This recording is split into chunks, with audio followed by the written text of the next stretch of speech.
Okay, so listen. 5 years ago, I laid in bed in the middle of the night. I was sick. I was very uncomfortable. But I was in a place of just quietness, peace. I wasn't thinking about things. I wasn't in prayer. I wasn't like, oh, Lord, please make me feel better. Anything like that. I just was laying there, waiting until I could fall back asleep again. And this has only happened this one time. It's never happened ever in my life before. It hasn't happened since. But I heard this voice as clear as you would talk to me. It could have been audible. I don't know. But there was certainly a presence in the room. And what I heard was, stop going to Friends. Now, at the time, that was the name of the church we were going to. And when I heard that, I was hurt, I was disturbed, I was stunned, and I had to ask why.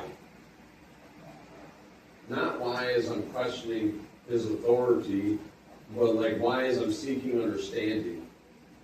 And as quickly as I asked why, he answered me again. I heard the voice again. And he says to me, if they're not part of the solution, they're part of the problem. Now, this is how God, this is how he does this. He gives us things like this, and all we can do is begin to have conclusions as to what does this even mean. And honestly, it's taken me years to really put the fullness of it together. And the reality of it is, since we're exposing darkness in Uranus, I'm not going to give you the full story of it, which is an awesome story, should be a book, and how all this unfolded. But the reality of it is that the teaching pastor at that church is a full-blown sorcerer. That's all there is to it. And the whole church is under a spell. They don't even realize it, including the lead pastor himself. We're making some friends today, okay? Yeah. They're under a spell. I've witnessed it with my eyes. They preach anti-faith. They have, in essence, a mask on. The dude's very charismatic, very manipulative, and has not just an influence on that body, but many others in the city and outside of the city.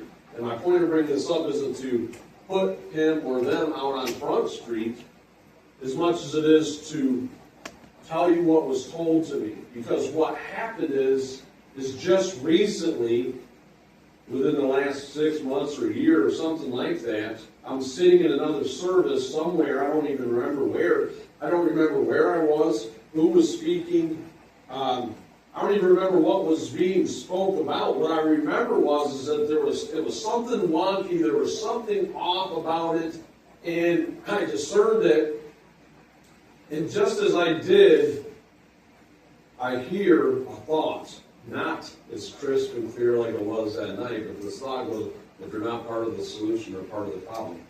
And that opened my eyes to realize that it doesn't just apply to Friends Church. No, it applies to any church that's operating in outside of God's will, God's word, whatever it is. But not only that, it applies beyond that. Things like this. The people we elect, if they're not part of the solution, they're part of the problem. And they're good at putting a mask on. They're good at disguising themselves.